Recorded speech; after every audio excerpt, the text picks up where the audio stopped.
ఈరోజే సంకష్టహర చతుర్థి, పైగా సోమవారంతో కలిసి వచ్చింది. ఎంతో పవిత్రమైన విశేషమైన రోజు ఇది. సంకటహర చతుర్థి అంటే మనుషులను కష్టాల నుంచి గట్టెక్కించే అద్భుతమైన వ్రతం. విఘ్నాలను తొలగించే గణపతికి అత్యంత ప్రీతిపాత్రమైన తిథులలో ప్రధానమైనది చతుర్థి, అంటే చవితి తిథి. అయితే ఈ చవితి లేదా చతుర్థి పూజను రెండు రకాలుగా ఆచరిస్తారు. మొదటిది వరద చతుర్థి, రెండవది సంకష్టహర చతుర్థి. ఈ సంకటాలను తొలగించే సంకటహర చతుర్థి రోజున ఈ కథను విన్నా, చదివినా, చెప్పినా, వినిపించినా జన్మల పాపాలు తొలగి కోటి జన్మల పుణ్యం వస్తుంది, సకల శుభాలు కలుగుతాయి. మరి ఆ కథ ఏంటో ఇప్పుడు ఈ వీడియోలో తెలుసుకుందాం. వివాహం కొత్త ఇంట్లోకి ప్రవేశించే సమయంలో సైతం వినాయకుడికే తొలి స్థానం. పురాణాల ప్రకారం గణేశుడు పార్వతీ పరమేశ్వరుల పుత్రుడు. అయితే వినాయకుడు బ్రహ్మచారి అని, తనకు పెళ్లి జరగలేదని అనేక కథలు ప్రచారంలో ఉన్నాయి. ఎందుకు అంటే వినాయకుడు బ్రహ్మచారిగా ఉండాలని కోరుకున్నాడట. కానీ వినాయకుడికి ఒకరితో కాదు, ఏకంగా 2 మహిళలతో వివాహం జరిగిందని కొన్ని పురాణ కథలు చెబుతున్నాయి.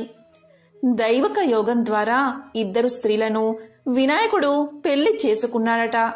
ఆ కథలేంటో ఇప్పుడు తెలుసుకుందాం. ఒకసారి వినాయకుడు ప్రశాంతమైన వాతావరణంలో తపస్సు చేస్తూ ఉంటాడు. ఆ సమయంలో అటుగా వెళుతున్న తులసి గణేశుణ్ణి చూసి ఆకర్షితురాలు అవుతుంది. అంతేకాదు, వినాయకుణ్ణి వివాహం చేసుకోవాలని కోరుతుంది. దానికి విఘ్నేశ్వరుడు ఇలా చెప్తాడు: చూడు తులసి, నేను బ్రహ్మచారిని, నిన్ను వివాహం చేసుకోవడం కుదరదు అని చెప్పి ఆమె ప్రతిపాదనను వినాయకుడు తిరస్కరిస్తాడు. దానికి తులసి ఇలా పలుకుతుంది: చూడు విఘ్నేశ్వర, ఆడదాన్నై ఉండి మనసులో కోరిక చెప్పి నీ ముందు పెట్టినా కూడా నీవు నన్ను తిరస్కరించావు. కాబట్టి నీకు ఇదే నా శాపం. నీవు ఎలా అయితే నన్ను పెళ్లి చేసుకోనని తిరస్కరించావో ఆ పెళ్లి నీకు 2 అవుతుంది. ఒకరు కాదు, 2 పెళ్లిళ్ళు అవుతాయని కోపంతో శపించింది తులసి. అలా శాపం ఇవ్వడం గణేశుడికి నచ్చలేదు. వెంటనే కోపంతో విఘ్నేశ్వరుడు ప్రతిశాపాన్ని ఇలా ఇచ్చాడు: చూడు తులసి, నీవు నన్ను వివాహం చేసుకుంటాను అని అన్నావు. నేను బ్రహ్మచారిని కాబట్టి చేసుకోను అన్నాను. ఇందులో నా తప్పు ఏమాత్రమో లేదు కదా. ఇది తెలుసుకోక నువ్వు అహంకారంతో నన్ను శపించావు. అందుకు ప్రతిశాపంగా నీవు ఒక రాక్షసుణ్ణి వివాహం చేసుకుంటావు అని శపించాడు. అందుకే వినాయకుడి పూజలో తులసిని వాడకూడదు అంటారు. దానికి కారణం ఇదే. ఒక్క వినాయక చవితి రోజు తప్ప మిగతా రోజుల్లో వినాయకుడి దగ్గర తులసిని అస్సలు పెట్టకూడదు. ఇలా ఉండగా ఒకసారి విఘ్నేశ్వరుడికి తన రూపంపై, ఆకారంపై కోపం వచ్చింది. దాంతో బ్రహ్మచారిగా ఉండాలని నిర్ణయించుకున్నాడు. ఎందుకంటే తన పొట్ట ముందుకు చొచ్చుకుని వచ్చింది, తన ముఖం కూడా ఏనుగు రూపంలో ఉంటుంది. అందుకే తనను ఎవరూ పెళ్లి చేసుకోవడానికి ఇష్టపడలేదు. దీంతో మనసులో విఘ్నేశ్వరుడు ఎంతో బాధపడ్డాడు. తనకు వివాహం జరగకపోవడం వల్ల ఎక్కడైతే వివాహాలు జరుగుతాయో అక్కడ ఆటంకాలు కలిగించడం ప్రారంభించాడు వినాయకుడు.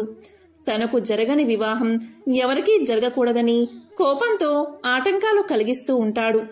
అందుకు తన వాహనమైన ఎలుక సహాయం కూడా తీసుకుంటాడు. అయితే ఇలా వివాహాలన్నీ జరగక ఆటంకాలు కలుగుతూ ఉంటే ఇదంతా చూసిన దేవతలు ఎంతో బాధపడతారు. ఇది ఇలా కొనసాగితే లోక కళ్యాణానికి కూడా ఆటంకం కలుగుతుందని, సృష్టి కార్యానికి ఆటంకం కలుగుతుందని భావించిన దేవతలు ఒకరోజు తమ కష్టాలను తీర్చమని బ్రహ్మదేవుడి వద్దకు వెళ్లారు. వారి బాధంతా విన్న బ్రహ్మదేవుడు ఇలా పలికాడు: దేవతలారా, ఇలా వివాహాలకు ఆటంకం విఘ్నేశ్వరుడు కలిగించడం నాకు ఎంతో బాధగా ఉంది అని ఆలోచిస్తూ ఉండగా బ్రహ్మ మనసులోని ఆలోచన ద్వారా బ్రహ్మయోగం నుండి 2 కుమార్తెలు సిద్ధి, బుద్ధి పుట్టారు. వారిద్దరూ బ్రహ్మదేవుడి మానస పుత్రికలు. ఇక బ్రహ్మదేవుడు దేవతల కష్టాలు తీర్చేందుకు ఆ ఇద్దరి కుమార్తెలను విఘ్నేశ్వరుడి దగ్గర విద్యను నేర్చుకోవడానికై పంపించాడు. ఆ విధంగా బ్రహ్మదేవుడి ఆదేశాల ప్రకారం గణేశుడు ఆ ఇద్దరికి బోధన ప్రారంభించాడు. ఇక వినాయకుడి దగ్గరకు పెళ్లి సంబంధం విషయం ఎలుక తీసుకువచ్చినప్పుడు ఈ సిద్ధి, బుద్ధి విఘ్నేశ్వరుడి యొక్క దృష్టిని మరల్చేవారు. ఇలా లోకంలో మళ్లీ వివాహాలు జరగడం ప్రారంభమయ్యాయి. ఈ విధంగా కొన్నేళ్లు సాగగా ఒకరోజు విఘ్నేశ్వరుడికి నిజం తెలిసిపోయింది. లోకంలో అందరూ వివాహం చేసుకుంటున్నారని, దీనికి సిద్ధి బుద్ధి కారణమని తెలుసుకుని కోపంతో వారిని శపించబోయాడు. ఆ సమయంలో అక్కడ బ్రహ్మదేవుడు ప్రత్యక్షమై ఇలా అంటాడు, చూడు విఘ్నేశ్వర, ఈ సిద్ధి బుద్ధులకు నువ్వంటే ఎంతో ఇష్టం కాబట్టి వారిద్దరినీ నువ్వు వివాహం చేసుకో అని ప్రతిపాదించాడు. దానికి విఘ్నేశ్వరుడు ఒప్పుకుంటాడు. ఆ తరువాత సిద్ధి బుద్ధులతో విఘ్నేశ్వరుడి వివాహం అంగరంగ వైభవంగా జరిగింది. ఆ తర్వాత వారికి ఇద్దరు కుమారులు జన్మించారని, వారి పేర్లు శుభం లాభం అని పురాణాలు తెలియచేస్తున్నాయి. ఎంతో విశేషమైన ఈ కథను వింటే చాలు సకల శుభాలు కలుగుతాయి. విఘ్నేశ్వరుడి వివాహానికి సంబంధించిన మరొక చిత్రమైన కథను ఇప్పుడు విందాం. మీరు ఎన్నడైనా వినాయకుడి పెళ్లి గురించి విన్నారా? వినాయకుడి తమ్ముడు సుబ్రహ్మణ్యం చాలా అందంగా ఉంటాడు. అన్న కంటే ముందు తమ్ముడి పెళ్లే కుదిరింది. అంగరంగ వైభోగంగా జరిగింది పెళ్లి. ఎక్కడెక్కడో దేవతలో సుబ్రహ్మణ్యుడి పెళ్లికి విచ్చేశారు. దాన్ని చూసిన తర్వాత వినాయకుడికి అనిపించింది, తనకు పెళ్ళైతే బావుంటుంది కదా అని. పెళ్లి హడావుడి తగ్గే వరకు ఆగి తరువాత అమ్మ పార్వతి ఖాళీగా కూర్చున్నప్పుడు ఆమె దగ్గరకు వెళ్లి నిలబడ్డాడు వినాయకుడు. ఇలా పలికాడు, అమ్మా, తమ్ముడి పెళ్లి చేశావు కదా, మరి నా పెళ్లి ఎప్పుడు చేస్తావు అని అడిగేశాడు. దీనికి పార్వతీదేవి దిగాలుగా తన ముద్దుల పెద్ద కొడుకు వైపు చూసింది. లోలోపలే బాధపడింది. చిన్నవాడు సుబ్రహ్మణ్యుడేమో ఎంతో అందంగా ఉంటాడాయే, దాంతో వాళ్లు పిలిచి పిల్లను ఇచ్చారు. మరి నువ్వేమో ఏనుగు తలతో పొడవాటి తొండంతో ఉంటివాయే. పోనీలే అంటే మేం ఎంత చెప్పినా వినక అందరూ పెట్టిన కుడుములు, ఉండ్రాళ్ళు, వడపప్పు తిని అందరూ పోసిన పానకం తాగి తాగి బొజ్జ పెంచావాయే. నీకు పిల్లనిస్తామని ఇప్పుడు ఎవరు ముందుకు రావట్లేదు కదా నాన్నా అని మనసులోనే బాధపడింది. అయినా ఈ సంగతి పిల్లవాడికి ఎలా చెబుతుంది?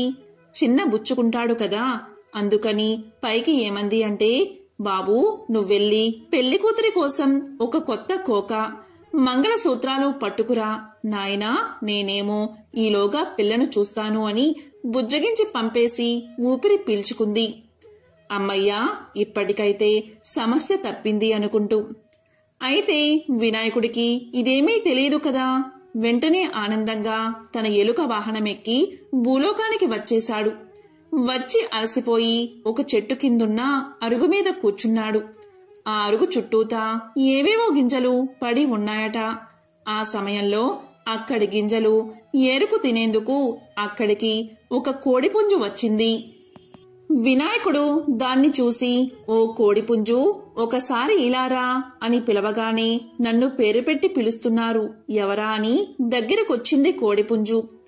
చూడగా అక్కడ అరుగు మీద వినాయకుడు కూర్చుని ఉన్నాడు.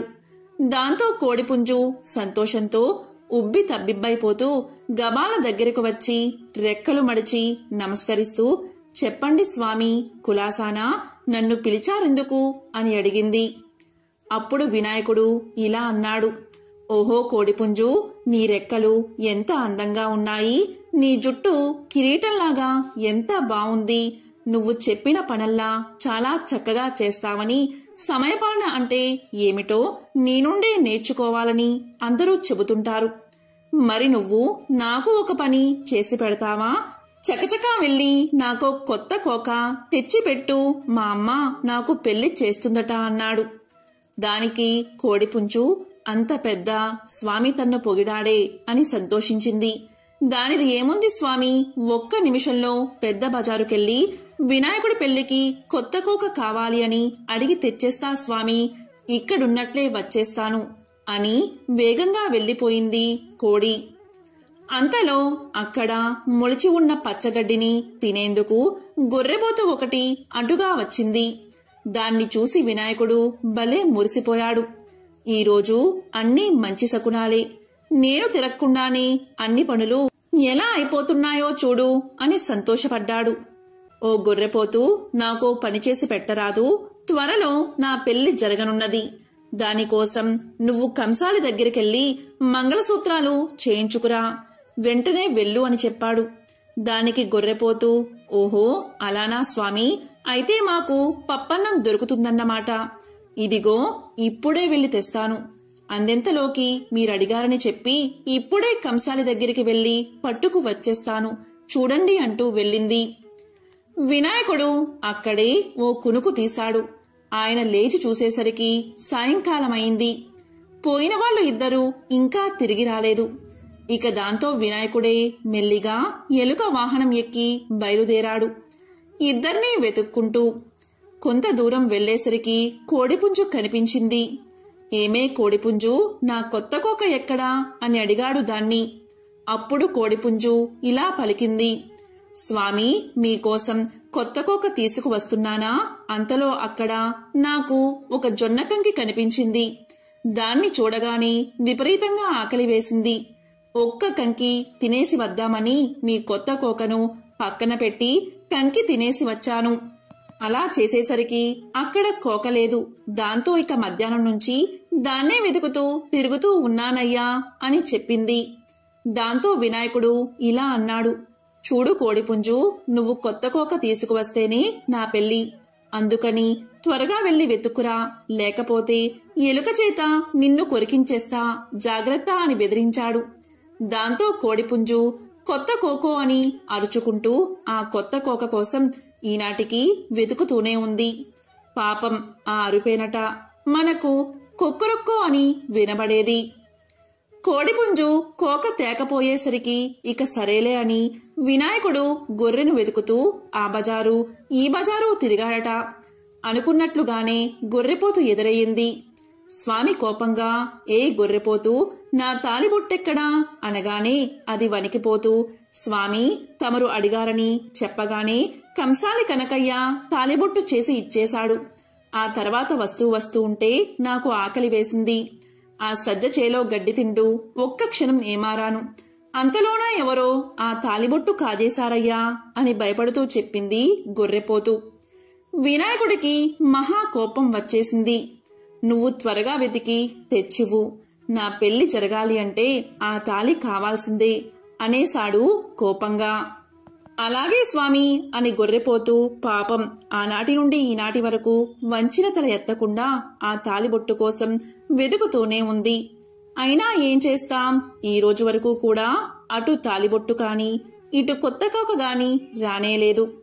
దాంతో మరి వినాయకుడి పెళ్లి జరగనేలేదు. పైపెచ్చు వినాయకుడి పెళ్లికి 1000 విఘ్నాలు అన్న సామెత కూడా పుట్టింది. ఒకానొకప్పుడు లక్ష్మీదేవి మానస సరోవరంలో జలకాలాడుతూ ఉండగా పార్వతీదేవి విష్ణు రూపాన్ని ధరించి లక్ష్మిని సమీపించింది. నవమోహనంగా కనిపించిన నారాయణుడి వేషంలో ఉన్న పార్వతికి కూడా లక్ష్మి సౌందర్యం మనోహరంగా కనిపించింది. ఇద్దరూ ఒకరిపై ఒకరు ఆప్యాయంగా చూసుకున్నారు. ఆ చూపుల కలయికతో సరోవరంలో ఒక స్వర్ణ కమలం లేచింది. అందులో దగదగా మెరిసిపోతున్న ఒక పసిపాప ఉంది. ఇక లక్ష్మీదేవి నారాయణుడి దగ్గరకు చేరి కౌగలించుకుంది. దీంతో పార్వతి పగలబడి నవ్వుతూ, నేను నారాయణుణ్ణి కాను లక్ష్మి అని నిజరూపంలో కనిపించింది. ఇక లక్ష్మీదేవి ఇలా పలికింది, అన్నకు తగ్గ చెల్లెలివే, నారాయణి అని అనిపించుకున్నావులే అంది. ఇక పార్వతీదేవి ఇలా అంటుంది, అప్పుడు విష్ణువు మోహిని రూపంలో శివుణ్ణి మాయొచ్చిన దానికి ఇది చల్లు అంది. స్వర్ణ కమలంలోనే ఉన్న పసిదాన్ని చూసి ఇద్దరూ ఎంతో మురిసిపోయారు. అపారమైన ప్రేమ పుట్టి చేతుల్లోకి తీసుకున్నారు. అప్పుడు విఘ్నేశ్వరుడు ప్రత్యక్షమై ఇలా పలికాడు, తల్లులారా, మీ ఇద్దరి అంశలతో అవతరించిన ఈ బిడ్డ పార్వతీ పరంగా జయ, లక్ష్మీ పరంగా శ్రీ కలిసి జయశ్రీగా పెరుగుతుంది. ఈమెకు వరుడు కూడా శివకేశవుల అంశలతో అవతరించి ఉన్నాడు అని చెప్పి పసిదానితో ఉన్న స్వర్ణ కమలాన్ని కావేరీ నదిలో ఉంచిరమ్మని వాయుదేవుణ్ణి పంపాడు. ఇక వాయుదేవుడు అలాగే జయశ్రీని కావేరీ నదికి చేర్చాడు. ఇక దక్షిణ ప్రాంతాన్ని పాలించే చక్రవర్తి స్వర్ణ కమలంలో కనిపించిన బాలికను వరప్రసాదంగా భావించి తన పుత్రికగా తీసుకువెళ్లి నామకరణ మహోత్సవం జరిపిస్తూ ఉన్నాడు. ఆ సమయంలో ఆకాశవాణి ఇలా పలికింది, ఓ చక్రవర్తి, ఈమెకు జయశ్రీ అని పేరు పెట్టు అని పలికింది. ఇక అతను ఆమెకు జయశ్రీ అని పేరు పెట్టి అల్లారు ముద్దుగా పెంచుకుంటున్నాడు. జయశ్రీ రాకుమారిగా పెరిగి ముల్లోకాలలో అంత సౌందర్యవతి సాహసవంతురాలు ఉండదని పేరు తెచ్చుకుంది. జయశ్రీకి రాజభవనం కంటే ప్రకృతి సౌందర్యాలతో నిండి ఉండే అరణ్యాలలో విహరించడమంటే ఎంతో ఇష్టంగా ఉండేది. విల్లమ్ములు ధరించి వన్యమృగాలను అదుపులో ఉంచుతూ తిరుగుతూ ఉండేది. ఇక శివకేశవుల అంశతో స్వామి అనే పేరుగల యువకుడు తిరుగుతూ ఉన్నాడు. హరిహర అంశాలతో అవతరించిన స్వామి కైలాసానికి వెళ్లి విఘ్నేశ్వరుణ్ణి, కుమారస్వామిని కలుసుకోవాలి అనుకున్నాడు. ఒకరోజు అలాగే వెళ్లాడు. అప్పుడు విఘ్నేశ్వరుడు, కుమారస్వామి ముచ్చటలాడుకుంటూ ఉన్నారు. అప్పుడు విఘ్నేశ్వరుడు కుమారస్వామితో ఇలా పలికాడు, ఈ మానస సరోవరంలోని లక్ష్మీ పార్వతుల తేజస్సులతో స్వామికి కాబోయే దేవేరి ఉదయించింది అని అన్నాడు. ఇక స్వామి ఆ మాటలు విన్నా ఏమీ తెలియనివాడి వలె మౌనంగా తన ఇంటికి చేరుకున్నాడు. ఒకరోజు స్వామి వినోదంగా పెద్ద పులి మీద స్వారీ చేస్తూ అరణ్యంలో తిరుగుతూ ఉండగా పులిని కదనివ్వకుండా చుట్టూరా బాణాలు రివ్వురివ్వున నాటుకున్నాయి. ఇక స్వామి బాణాలు వచ్చిన దిశగా కోపంగా చూశాడు. విల్లములతో టీవీగా నుంచుని చిరునవ్వు విసిరిన జయశ్రీ కనిపించింది. స్వామి గుండెల్లో బాణంలాగా గుచ్చుకుంది. ఇక జయశ్రీకి స్వామి గురించి విఘ్నేశ్వరుడు ఇదివరకే కలలో చెప్పి ఉన్నాడు. అతని కోసమే ఆమె అరణ్యాల్లో తిరుగుతుంది. ఇక నారదుడి ఆదేశం ప్రకారం జయశ్రీకి స్వయంవరం ఏర్పాటు చేశాడు చక్రవర్తి. ఆమె ఎంతో సౌందర్యవతి కావడంతో రాజాది రాజులుగా మారు వేషాల్లో ఇంద్రాది దేవతలు కూడా వచ్చారు. స్వామి మాత్రం ఒక సాధారణ యువకుడి రూపంలో విల్లమ్ములు ధరించి ఒక పెద్ద నల్ల కుక్కను వెంట పెట్టుకుని వచ్చాడు. ఇక రాజాది రాజులు గర్వం వలకబోస్తూనే స్వామిని, అతని పెంపుడు కుక్కను ఎగతాళి చేశారు. దీంతో స్వామి యొక్క కుక్క పెద్ద పులిగా మారింది. ఇక స్వామి దానిపై కూర్చున్నాడు. దీంతో స్వామిని చూసిన జయశ్రీ పరిగెత్తుకుంటూ వచ్చి అతని మెడలో వరమాల వేసింది. ఈ దృశ్యాన్ని చూసిన రాజుల వేషంలో ఉన్న దేవతలు స్వామిపై యుద్ధానికి దిగారు. అప్పుడు స్వామి తన నిజరూపంతో హరిహర స్వామిగా సాక్షాత్కరించాడు. ఇక దేవతలందరూ చేతులెత్తి శరణం స్వామి అని పలికారు. ఆ విధంగా స్వామి జయశ్రీల వివాహం దేవాది దేవతల మధ్య మహావైభవంగా జరిగింది. వశిష్ఠ మహర్షిని చూసి సూరసేన మహారాజు ఇలా అడిగాడు, మహాత్మా, సంకష్టహర చతుర్థి వ్రత మహత్యాన్ని తెలియచేయండి అని కోరగా వశిష్ఠుడు ఇలా చెప్పసాగాడు. మహారాజా, పూర్వం కృతవీరుడు అనే రాజు ఉండేవాడు. పరమ ధర్మాత్ముడు, ధర్మశీలుడు. బ్రాహ్మణుల పట్ల, దేవతల పట్ల భక్తి ప్రపత్తులు కలిగి ఉండేవాడు. ఎంతో పుణ్యాత్ముడై ఉండి కూడా అతనికి ఎంతకాలానికి సంతాన భాగ్యం కలగలేదు. అప్పుడు అతడు తన రాజ్యాన్ని మంత్రులకు అప్పగించి అడవులకు వెళ్లి కేవలం గాలిని మాత్రమే సేవిస్తూ సంతానం కోసం కఠోరమైన తపస్సు చేయసాగాడు. ఎంత ఘోర తపస్సు చేసినా పరమేశ్వరుడు అతన్ని అనుగ్రహించలేదు. దీనికి కారణం అతడు పూర్వజన్మలో పాపాలు ఎక్కువగా చెయ్యడమే. ఇంతకీ పూర్వజన్మలో కృతవీరుడు ఎవరు అంటే ఒక కడజాతివాడు, పరమ దుర్మార్గుడు. ఎంత దుర్మార్గుడు అంటే అతని ముఖం ఎవరైనా చూస్తే సమస్త పుణ్యాలు హరించుకుపోతాయి. అతను ఒక సందర్భంలో ధనం కోసం 12 మంది బ్రాహ్మణులను దారుణంగా హత్య చేశాడు. ఆ బ్రహ్మ హత్యా దోషమే, పాతకమే అతడిని తరువాత జన్మలో అంటే కృతవీర్యుడుగా పుట్టిన తర్వాత కూడా వేధిస్తుంది. కఠినాత్ముడిగా జన్మించిన ఆ జన్మలోనే అతనికి తెలియకుండానే సంకష్టహర చతుర్థి రోజు చంద్రోదయ సమయంలో గణపతిని స్మరించడం వల్ల, అదే జన్మలో సంకష్టహర చతుర్థి రోజు చంద్రోదయ సమయంలో మరణించడం వల్ల తరువాత జన్మలో అతను కృతవీర్యుడు అనే రాజుగా జన్మించాడు. అనుకోకుండా అతనికి తెలియకుండానే ఆ జన్మలో అతను గణపతిని ఏ విధంగా జపించాడు అంటే అది సంకష్టహర చతుర్థి రోజు. ఆ కఠినాత్ముడికి ఎక్కడా దొరకని ఆహార పదార్థాలు ఆ రోజు అతనికి లభించాయి. అతని కుమారుడి పేరు గణపతి. ఆ తినే పదార్థాలను తన కుమారుడితో కలిసి భోంచెయ్యాలని ఆ పుణ్య దినం రోజు చంద్రోదయ కాలంలో గణపతి తొందరగా రాబాబు అంటూ కొడుకును అనేకసార్లు పిలిచాడు ఆ దుర్మార్గుడు. సంకష్టహర చతుర్థి గణపతికి ఎంతో ప్రీతిపాత్రమైన రోజు. ఆ రోజు ఏ ఉద్దేశంతో అయినా సరే ఎవరైనా గాని గణపతిని ఒక్కసారి స్మరిస్తే చాలు, అతను ఎంత కఠినాత్ముడైనా సరే అతనికి విశేష పుణ్యం లభిస్తుంది. ఆ విధంగా తెలియక గణపతి నామాన్ని స్మరించగానే అతనికి కూడా అనంతమైన పుణ్యం లభించింది. ఆ తరువాత మళ్లీ కొంతకాలానికి అదే సంకష్టహర చతుర్థి రోజు చంద్రోదయ సమయాన అతనికి మరణం సంభవించింది. అతనికి పుణ్యలోకం ప్రాప్తించింది. మహాగణపతి యొక్క లోకాన్ని పొందాడు. ఆ పుణ్య విశేషం వల్ల మరు జన్మలో కృతవీర్యుడు అనే రాజుగా జన్మించాడు.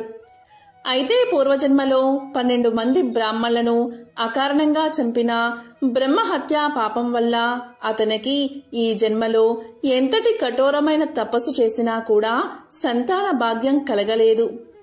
అయితే కృతవీర్యుడు కనుక 1 సంవత్సరం పాటు నియమపూర్వకంగా గణపతి వ్రతాన్ని ఆచరిస్తే తప్పకుండా సంతాన భాగ్యం కలుగుతుంది అని బ్రహ్మదేవుడు కృతవీర్యుడి తండ్రికి తెలియచేశాడు. ఎంతో విశేషమైన సంకష్టహర చతుర్థి రోజున గణపతిని ఎవరైతే చంద్రోదయ సమయంలో పూజిస్తారో వారి సమస్త సంకష్టాలు తొలగిపోతాయి. బిడ్డలు లేని వారికి సంతానం కలుగుతుంది. వారి యొక్క సమస్త మనోభీష్టాలు నెరవేరతాయి.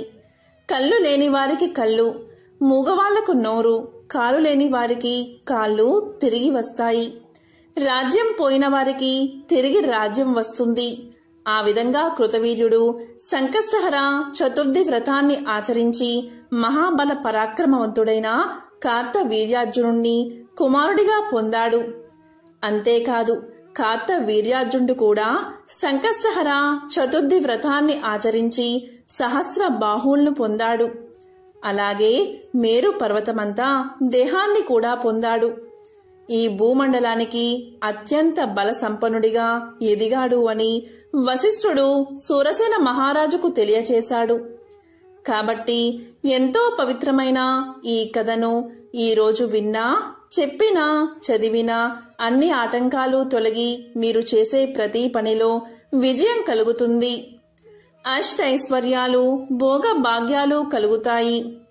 ఈరోజు ఈ పవిత్ర కథను విన్నా, చెప్పినా, చదివినా ఆటంకాలు, దరిద్రం తొలగి జీవితంలో అన్ని జయాలే కలుగుతాయి. మరి ఆ కథ ఏంటో, తప్పకుండా వినవలసిన ఆ విశిష్టమైన కథ ఏంటో ఇప్పుడు విందాం. ఒకసారి బ్రహ్మ సత్యలోకంలో కమలాసనం మీద కూర్చుని పగలంతా సృష్టి చేసి అలసిపోయి కల్పాంతం సమీపించడంతో నిద్రమత్తు ఆవరించి, ఆ నిద్రమత్తులో ఆయన ఆవరించినప్పుడల్లా పర్వత శిఖరాగ్రాలు చిట్లిపోయి అగ్నులను వెదజల్లసాగాయి. నిద్ర పట్టే సమయాన కళ్ళు చెమ్మగిల్లి ఆకాశంలో గుంపులుగా కూడిన ప్రళయం మేఘాల మెరుపులతో భయంకరంగా గర్జిస్తూ ఏనుగు తొండంలాంటి వర్షాన్ని వర్షించి లోకాన్ని జలమయం చెయ్యసాగాయి. బ్రహ్మ కనురెప్పలను బరువుగా వాల్చడం ప్రారంభించేసరికి అన్ని దిక్కుల్లో కూడా గాఢాంధకారం అలుముకుంది. ఇలాంటి ప్రళయ పరిస్థితుల్లో బ్రహ్మ నిద్రించాడు. ఆయనకు ప్రళయం అనేది రాత్రి కాలం, తిరిగి నూతన కల్పారంభం కానున్న సమయం ఆసన్నమైంది. సరికొత్త జగత్తు మీద వెలుగు ప్రసరించబోతున్న తరుణంలో సరస్వతీదేవి వీణను సవరించి భూపాల స్వరాలను నెమ్మదిగా పలికిస్తూ ఉండగా బ్రహ్మకు మెలకువ వచ్చింది. ఆయన పద్మాసనం వేసి కూర్చుని 4 ముఖాలతో 4 దిక్కులా కలియ చూడసాగాడు. కింద ఉన్న జగత్తు అంతా నీటిమయమై మహాపర్వతాల్లాంటి కెరటాలతో కల్లోలంగా ఉంది. ఆ తరంగాల మధ్య తెల్లని మిరుమిట్లు గొలిపే ఒక కాంతి రేఖ కనిపించింది.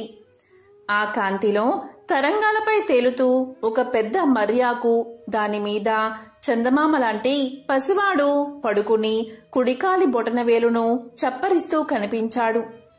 అప్పుడు బ్రహ్మ చేతులు జోడించి కన్నులు మూసి ధ్యానించి తెరిచేటంతలో ఒక వింత దృశ్యం కనిపించింది. పసివాడు విరాట్ స్వరూపమైన పరబ్రహ్మే అని బ్రహ్మకు తెలియవచ్చింది. ఆ పిల్లవాడు ఏనుగు తలను కలిగి ఉండి బొటన వేలును నోట్లో పెట్టుకుని చప్పరిస్తూ చాలా ప్రసన్నంగా ఉన్నాడు. చంద్రకాంతితో ప్రకాశిస్తూ ఉన్నాడు. 4 చేతులు కలిగి ఉన్నాడు. బ్రహ్మ ఆశ్చర్యంగా చూస్తున్న మరు నిమిషంలో ఆకుతో సహా ఆ పిల్లవాడు అదృశ్యమైపోయాడు. బ్రహ్మకు ఆ ప్రదేశంలో ఎత్తుగా లేచిన పెద్ద మట్టి దిబ్బ ఒకటి కనిపించింది. క్రమక్రమంగా నీటి నుండి విశాలమైన భూభాగాలు, సముద్ర భూభాగాలు ఏర్పడ్డాయి. ఇక బ్రహ్మ సృష్టికి పూనుకున్నాడు. మొదట పర్వతాలు, నదులు ఏర్పడాలని సంకల్పించి కమండలంలోంచి నీరు తీసి జగత్తు మీద చల్లి, అటు తర్వాత వృక్షాలను, ఖనిజాలను సంకల్పించాడు. తరువాత కదలాడే జీవరాశిని, మొదట సముద్రంలో చేపలను, తరువాత భూమి మీద జంతుజాలాన్ని, క్రిమి కీటకాలను, పక్షుల్ని సృజించాడు. తరువాత మనుషులను సంకల్పించి కమండలంలోని ఉదకాన్ని చెల్లాడు బ్రహ్మ. సృష్టిని చేస్తూ ఉన్నంతసేపు సరస్వతీదేవి వీణను వాయిస్తూనే ఉంది. ఎందువల్లో అనుకోని విధంగా వీణ అపశృతి పలికింది. సరస్వతీదేవి నివ్వెరపడుతూ కిందకు చూసి మరింత నివ్వెరపోయింది. బ్రహ్మ అర్ధాంగి యొక్క నివ్వెరపాటుకు అర్థం కాక కమలాసనం నుండి వంగి కిందకు చూశాడు. పర్వతాలు బోర్లా పడుతూ ఉన్నాయి. శిఖరాలు భూమిలోకి పాదుకుని వెడల్పుగా ఉన్నాయి. పర్వతాలు సూర్యరశ్మి పడకుండా గొడుగులాగా ఎగురుతూ ఉన్నాయి. నదులు సాగరం నుండి ఎత్తు ప్రదేశాలకు చేరబోతున్నాయి. వృక్షాలు తలకిందులుగా వేళ్లు ఆకాశానికి తగులుతున్నాయి. సముద్ర తలం మీద జలచరాలు తేలుతూ కుప్పి గంతులు వేస్తున్నాయి. కొన్ని నిటారుగా పయనిస్తున్నాయి. కొన్ని జలచరాలు గాలిలో ఎగురుతున్నాయి. జంతువులు వికృతంగా పుట్టాయి. తలలు లేకుండా కొన్ని, కాళ్ళు లేకుండా కొన్ని, ఒక కాలివి కొన్ని, 3 కాళ్ళవి కొన్ని, చెవులు ఉండి కొన్ని, నోరు లేనివి కొన్ని, తోకలకు తలలు ఉన్నవి కొన్ని, తలలకు తోకలు ఉన్నవి కొన్ని, ఇలా వికృతంగా కనిపించాయి. పక్షులకు రెక్కలు లేవు. ఈ వక్రాలంటినీ గమనించి బ్రహ్మ ఎంతగానో కలవరపడుతూ తన మనుష్య సృష్టి ఎలా ఉందో అని ఆతృతంగా ఒకసారి భూమి వైపు చూశాడు. మనుషుల్లో కొందరికి 2 తలలు ఉన్నాయి. అందులో ఒకటిది స్త్రీది, రెండవది పురుషుడిది. పురుషుడు జానెడు బెత్తడు ఉన్నాడు. స్త్రీలు పెద్ద ఏనుగుల్లాగా తాటి చెట్టంత ఉన్నారు. వీపులకు తలను అంటించుకున్న వాళ్ళు, 4-3 కాళ్లవాళ్లు, పెద్ద నోరు ఉన్న కదంబలు ఆక్రందనలు చేస్తూ కనిపించారు. జంతువులు తలపైకెత్తి మూగగా చూస్తున్నాయి. బ్రహ్మను నిందిస్తున్నట్లుగా ఒక జానెడు మగవాడు తాటి చెట్టంతా వికృతకారిణి అయిన స్త్రీని చూపిస్తూ, ఓ బ్రహ్మదేవుడా, ఇలాంటి స్త్రీతో నేను ఎలా సంసారం సాగించేది అంటూ ఆకాశానికి తలపెట్టి పెద్దగా అరుస్తున్నాడు. మమ్మల్ని ఎందుకు పుట్టించావు అంటూ వికృతాకార మనుషులు చేస్తున్న ఆక్రందనలు లోకాలంటిని చుట్టుముట్టాయి. ఇదంతా చూసిన బ్రహ్మ 4 తలలు తిరిగిపోయాయి. 8 కళ్ళు తెల్లబోయాయి. బ్రహ్మ అయోమయంగా సరస్వతి వంక చూశాడు. అతని 4 తెల్ల ముఖాలను చూసి సరస్వతి సరసంగా చిరునవ్వుతో సరిపెట్టుకుని ఊరుకుంది. ఇక బ్రహ్మదేవుడు ఇలా అనుకున్నాడు, ఎందుకిలా జరిగింది? సక్రమమైన సృష్టి జరగాలనే కదా నేను సృష్టికి పూనుకున్నాను, ఇలా ఎందుకు జరిగింది అని తనలో తాను అనుకుంటూ ఉండగా ఒక అద్భుతమైన మూర్తి సాక్షాత్కరించింది. ఆ మూర్తికి ఏనుగు తల ఉంది. 4 చేతుల్లో పాసం, అంకుశం, పరశువు ధరించి ఉన్నాడు. కలశము ఉంది. పూర్ణచంద్రుడి వలె ప్రకాశిస్తూ ఉన్నాడు. తెల్లని అతని ఉత్తరీయం ఆకాశమంతా రెపరెపలాడుతూ ఎగురుతుంది. అప్పుడు సరస్వతీదేవి ఓంకారనాదం చేసింది. అమ్మవారి వేర్లు వాటంతట అవే వీణపై నాదానామ క్రియ రాగాన్ని పలికిస్తూ మాలామాయ గౌరవ రాగానికి మారుతూ హంసధ్వని రాగాన్ని పలికిస్తున్నాయి. గజానుడై సాక్షాత్కరించిన ఆ దివ్యమూర్తి వటపత్రంపై నుంచుని బ్రహ్మను అభయముద్రతో ఆశీర్వదించాడు. అతని చుట్టూరా శరత్కాల పూర్ణిమ నాటి వెన్నెల వంటి వెలుగు ఆవరించి ఉంది. అప్పుడు బ్రహ్మ అప్రయత్నంగా చేతులు జోడించి నమస్కారం చేస్తూ, మహానుభావా, నీవెవరో తెలుసుకోలేని అజ్ఞానిని, నన్ను అనుగ్రహించు అని పలికాడు. అప్పుడు వినాయకుడు అంటే గజాననుడు, నాయనా బ్రహ్మదేవ, సంకల్పం వెనుకనే వికల్పం వెంటాడుతూనే ఉంటుంది. అదే విఘ్నం. విఘ్నాన్ని అరికట్టి సంకల్పాన్ని నెరవేర్చే నేనే విఘ్నేశ్వరుణ్ణి. విఘ్నాలకు నాయకత్వం వహించి వికల్పాన్ని నా గొడ్డలితో ఛేదించి ప్రతి కార్యాన్ని జయప్రదం చేసే విఘ్న వినాయకుణ్ణి నేను. పంచభూతాలు అంటే వాయువు, ఆకాశం, భూమి, నీరు, నిప్పు, వీటికి అధిపతిని నేనే గణపతి, నేనే విఘ్నేశ్వరుణ్ణి అని గంభీర స్వరంతో పలికాడు. అప్పుడు బ్రహ్మదేవుడు ఇలా అన్నాడు, దేవా విఘ్నేశ్వర, నా సృజనాశక్తికి ఎందుకిలా ఘోరమైన విఘ్నం జరిగింది? ఇన్ని వంకరలు ఎందుకు ఏర్పడ్డాయి? ఉత్తమంగా సృష్టి జరిగే మార్గాన్ని వివరంగా చెప్పు అన్నాడు. దానికి విఘ్నేశ్వరుడు ఇలా పలికాడు, విఘ్నం గురించి నీకు తెలియాలనే ఇదంతా జరిగింది. మర్రి ఆకుపై బాల గణపతిగా కనిపించిన ఈ వటపత్ర గణపతిని నేనే. అప్పుడు నా గురించి నీవు ఆలోచించలేకపోయావు. నా గురించి ఆలోచించడము అంటే విఘ్నం గురించి ముందుగా జాగ్రత్త పడడం. బుద్ధిగల ప్రతి జీవి కార్యరంగానికి దిగే ముందు విఘ్నం రాకుండా జయప్రదం కావడానికి తగిన జాగ్రత్తలు తీసుకోవాలి. జ్ఞానాన్ని కలిగి ఉండాలి. ఏనుగు అడుగు వేసే ముందు నేల గట్టితనాన్ని తెలుసుకుని అడుగు వేస్తుంది. ప్రాణుల్లో ఏనుగు బుద్ధి బలం దానిలాగే చాలా పెద్దది. ఏనుగంతా విశేష మేధస్సును కలిగి ఉండాలని సూచనగా నేను గజానుడిగా ఉన్నాను. నీవు నిద్రిస్తున్న సమయంలో రాక్షసుడైన సోమకాసురుడు నీ 4 వేదాల్ని అపహరించి సముద్రం అడుగున దాచాడు.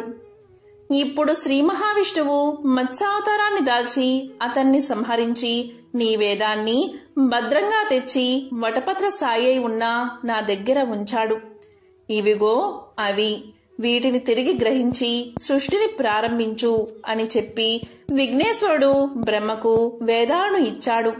బ్రహ్మ వాటిని అందుకుని పరమానందంతో విఘ్నేశ్వరుణ్ణి స్తుతిస్తూ, విఘ్నేశ్వర, నేను సృష్టిని సంకల్పించే ముందు నిన్ను ధ్యానించి మనసారా నిన్ను పూజించి మరీ కార్యరంగానికి ఉపక్రమించే వరాన్ని అనుగ్రహించు. అవకతవకలుగా తయారైన సృష్టిని ఉపసంహరించుకునేలా చెయ్యి అని కోరాడు. ఇక విఘ్నేశ్వరుడి ప్రభావం వల్ల అంతవరకు జరిగిన సృష్టి అంతా క్షణంలో మటుమాయమైంది. అప్పుడు విఘ్నేశ్వరుడు మళ్లీ బ్రహ్మతో ఇలా పలికాడు, ఓ బ్రహ్మదేవుడా, వక్రతను తుండతుండాలుగా ముక్కలు చేసేవాడిని కనుక నేను వక్రతుండుణ్ణి అనే పేరును సార్థకంగా కలిగి ఉంటాను. అందుకే నా తొండాన్ని వక్రంగా ఉంచుతాను. వక్రతుండుడుగా నన్ను స్మరించి ధ్యానించి ఏ పని మొదలుపెట్టినా అది పరిపూర్ణమవుతుంది. నీవు కోరినట్లే నన్ను ధ్యానిస్తే సకల శుభాలు కలుగుతాయి. జగత్తులో అందరికీ అందుబాటుగా తొలి పూజలు అందుకునే విఘ్నేశ్వరుడిగా, విఘ్నాల నుండి కాపాడుతూ సంకల్ప సిద్ధిని కలిగించే సిద్ధి వినాయకుడిగా, సకల గణాలకు అధిపతిగా గణపతిగా, శివపార్వతులకు కొడుకుగా అవతరిస్తాను అని తెలియజేశాడు వినాయకుడు. అప్పుడు సృష్టి మరింత అందంగా కనబడసాగింది. నదులు అమృత జలాలతో నిండిపోయాయి. సుందర వనాలు, రంగురంగుల బొమ్మల్లాంటి జంతుజాలం, శారీరకంగా మానసికంగా ఉన్నతులు బలవంతులు అయిన మనుషులతో జగత్తు బ్రహ్మ చేసిన కళానిలయంగా వెలిసింది. అప్పుడు వాగ్దేవి అయిన సరస్వతి తన వాణిని సంగీతంలా ప్రాణికోటికి స్వరపరిచింది. జీవకోటి సులక్షణంగా పెరిగింది.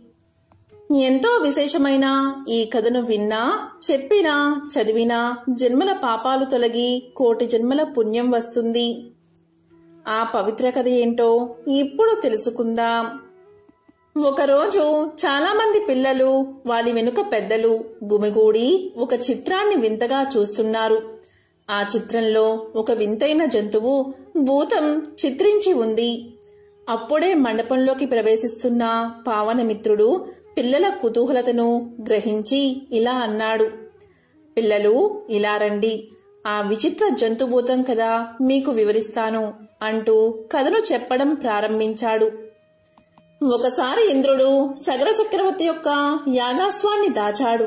అంతేకాదు, పృథు చక్రవర్తి యాగాన్ని సరిగ్గా పూర్తవ్వకుండా గుర్రాన్ని దొంగలించబోయాడు.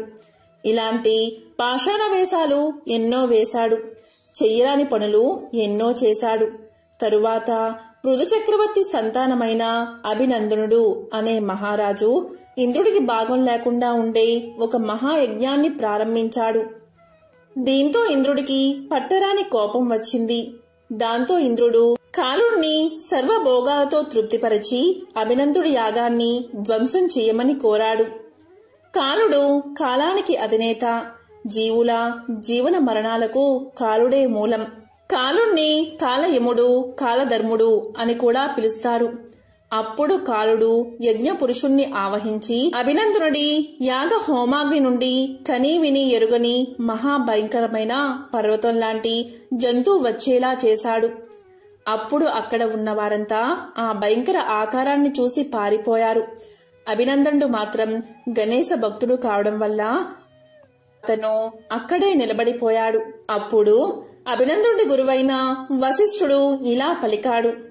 రాజా, ఇలాంటి అవాంతరాలు రావచ్చని తెలిసే హోమగుండానికి ఎదురుగా ఒక పెద్ద స్వస్తిక పీఠాన్ని వేయించాను. స్వస్తిక గణేశుడి ప్రతిరూపం. గణేశుడి ప్రతిరూపంగా పసుపు ముద్దను స్వస్తిక కేంద్రంలో పెట్టి దైవాన్ని నమస్కరించు. ఆ స్వస్తిక ఈ అవాంతరాలన్నిటినీ నిర్మూలిస్తుంది అని వశిష్ఠుడు తెలియజేశాడు. ఇక అభినందనుడు అలాగే చేశాడు. అలా చేయగానే ఆ స్వస్తిక కేంద్రం నుంచి అద్భుత ప్రకంపనాలతో నాదం వెలువడి అణువులు విజృంభించి మహా జంతువు భూతాన్ని ఆవరించాయి. అప్పుడు ఆ అణువులు పెద్దవిగా పెరుగుతూ ఎలుకల్లాగా మారాయి. అనేక రంగురంగుల్లో మెరిసిపోతూ ఉన్న ఆ చిట్టి ఎలుకలు చీమల బారుల్లాగా భయంకర భూత జంతువును పట్టుకుని కొరికి కొరికి బలవంతమైన సర్పము చలిచీమల దాటికి చచ్చిన విధంగా భూతజాలాన్ని చంపేశాయి. అప్పుడు ఆ భూతం గిలగిలా తన్నుకుని అదృశ్యమైంది. అప్పుడు కాలుడు కోపంతో విశ్వరూపాన్ని ధరించి కాలపాసాన్ని విసిరాడు. ఇక ఆ కాలపాసం గిరగిరా తిరుగుతూ ప్రళయంగా మారి అంతా చుట్టుముట్టింది. దీంతో అభినందనుడు పరాక్రమంతో దాన్ని ఛేదించడానికి ప్రయత్నించి నేలకు ఒరిగాడు. ఇక కాలపాసం మరింత విద్రుతను పెంచి జీవకోటిని అంతం చేస్తూ దూసుకుపోతూ ఉంది. ఇక వశిష్ఠుడు, సప్త ఋషులు, మహర్షులు, ఇంకా ఎందరో మహానుభావులు, లోక కళ్యాణం కోరేవారంతా కలిసి బ్రహ్మదేవుణ్ణి ప్రార్థించారు. ఇక బ్రహ్మదేవుడు ప్రత్యక్షమై ఇలా పలికాడు. ఓ మునులారా, కాలపాసాన్ని తప్పించడం ఎవరి తరమూ కాదు. కాల ప్రభావాన్ని అరికట్టి కాలుణ్ణి నిగ్రహించగలవాడు గణేశుడు ఒక్కడే అని చెప్పి వారందరితో కలిసి గణేశుణ్ణి ప్రార్థించాడు బ్రహ్మదేవుడు. ఇక మహాగణపతి స్వస్తిక పీఠం మీద ఆసీనుడై సాక్షాత్కరించాడు. తన చేతిలో ఉన్న పాశాన్ని వదిలాడు. గణేశుని పాసం కాలపాసాన్ని ఉచ్చుపన్ని గణాధిపతి ముందు కట్టి పడేసింది. ఇక కాలుడు పరాభవంతో మండిపడుతూ అతి భయంకరంగా కోపంతో తన విశ్వరూపాన్ని చూపుతూ కాలదండాన్ని ఎత్తి దులిపించాడు. ఇక గణేశుడు అంకుశాన్ని వదిలాడు. అది కాలుణ్ణి తరుముతూ తరుముతూ గణేశుని పాదాల మధ్య ఇరుక్కుపోయే విధంగా చేసింది. అప్పుడు వినాయకుడు 2 పాదాలతో కాలుణ్ణి గట్టిగా నొక్కాడు. అప్పుడు కాలుడు విఘ్నేశ్వరు నుంచి బయటపడి వినాయకుడికి నమస్కారం చేసి ఇలా పలికాడు: గజానన, గణేశ, వినాయక, నీ మహాపాసం ముందు నా కాలపాసం ఎంత? విశ్వాన్ని అదుపులో ఉంచే నీ అంకుశం ముందు నా దండం ఏపాటిది? పర్వతం లాంటి భయంకర ఆకారాన్ని నీ వాహన రూపాలైన చిట్టి ఎలుకలు చంపేశాయి. నీవు దయచేసి నన్ను క్షమించు అని వేడుకున్నాడు. ఇక గణపతి ఇలా అన్నాడు: కాలా, ఇతరుల పన్ని నెత్తిన వేసుకోవడం కోరి ముప్పును తెచ్చుకోవడమే. నీ ధర్మాన్ని నీవు నిర్వర్తించు, ఇక్కడి నుంచి కదిలి వెళ్ళు అని మందలించాడు. ఇక కాలుడు మెలివేసిన చేతులతో చెవులు పట్టుకుని 3 సార్లు గుంజీలు తీసి లెంపలు వేసుకుని బుద్ధి ఆ ఇంద్రుడి మాట విని ఇలా చేశాను, బుద్ధి వచ్చింది దేవా అని ఇలా పలికాడు. విఘ్నేశ్వరుడైనా నిన్ను నమ్మి వచ్చిన వారి జోలికి నేను ఇక నుంచి పోను. వారికి వ్యాధులు సోకవు, వారికి విఘ్నాలు ఉండవు అని చెప్పి సెలవు తీసుకున్నాడు కాలుడు. ఇది జరిగిన తర్వాత కాలుడి వల్ల నేలకు ఒరిగిన అభినందన మహారాజు అతని పరివారమంతా సజీవులుగా నిద్ర నుండి లేచినట్లు లేచారు. పూల వర్షం కురిసింది. వినాయకుణ్ణి విఘ్నేశ్వరుడు అని, విఘ్నరాజు అని అందరూ కీర్తించారు. అప్పట్నుంచి ఏ మంచి పనికైనా శుభకార్యానికైనా అందరూ స్వస్తికను ముగ్గుగా తీర్చిదిద్దడం, విఘ్నేశ్వరుడి ప్రతిరూపంగా పసుపు ముద్దను ఉంచి పూజించడం సాంప్రదాయంగా మారింది.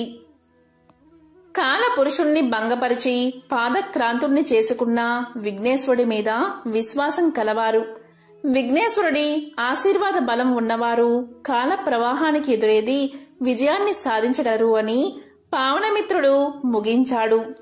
దానికి అక్కడ ఉన్న వారంతా ఆ తెలియని విషయం తెలుసుకుని ఎంతో సంతోషించారు. ఒకానొకప్పుడు ఇంద్రుడు తన విమానంలో వినాయకుని గొప్ప భక్తుడు అయిన భృగుండి అనే ఋషి దగ్గర నుంచి ఇంద్రలోకానికి తిరిగి వెళ్తూ ఉన్నాడు.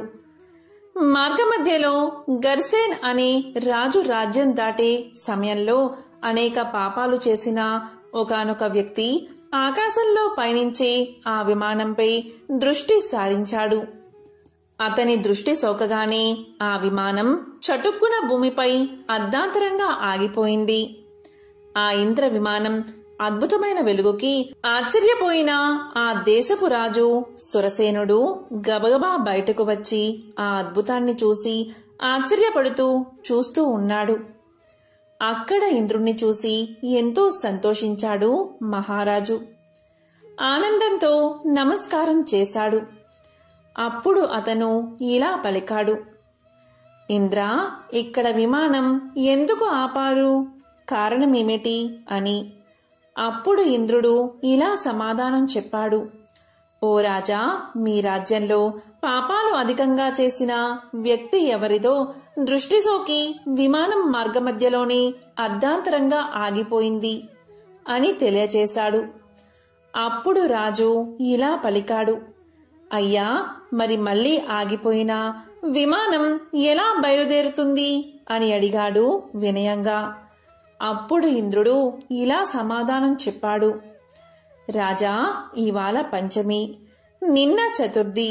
నిన్నటి రోజున ఎవరైతే ఉపవాసం చేశారో వారి పుణ్యఫలాన్ని నాకిస్తే నా విమానం తిరిగి బయలుదేరుతుంది అని చెప్పాడు. అప్పుడు రాజు ఆజ్ఞ మీద సైనికులంతా కలిసి రాజ్యమంతా తిరిగారు, అన్వేషిస్తూ ఒక్కరైనా నిన్నటి రోజున ఉపవాసం చేసిన వారు కనబడకపోతారా అని. కాని దురదృష్టవశాత్తు అలా ఎవరూ దొరకలేదు. అదే సమయంలో కొందరి సైనికుల దృష్టిలో ఒక గణేశదూత వచ్చి మరణించిన స్త్రీ మృతదేహాన్ని తీసుకెళ్లడం కనబడింది. అప్పుడు సైనికులు వెంటనే వెళ్లి గణేశదూతతో ఇలా పలికారు: ఎంతో పాపాత్మురాలైన స్త్రీని ఎందుకు గణేశ లోకానికి తీసుకువెళ్తున్నారు అని అడిగారు. దానికి గణేశదూత ఇలా సమాధానం చెప్పాడు. నిన్నంతా ఈ స్త్రీ ఉపవాసం ఉంది. తెలియకుండానే ఏమీ తినలేదు. చంద్రోదయం అయిన తర్వాత లేచి కొంత తిన్నది. రాత్రంతా పడుకుని చంద్రోదయ సమయంలో నిద్రలేచి కొంత తినడం వల్ల ఈమెకి తెలియకుండానే సంకష్ట చతుర్థి వ్రతాన్ని ఆచరించింది. ఈరోజు మరణించింది అని తెలియచేశారు.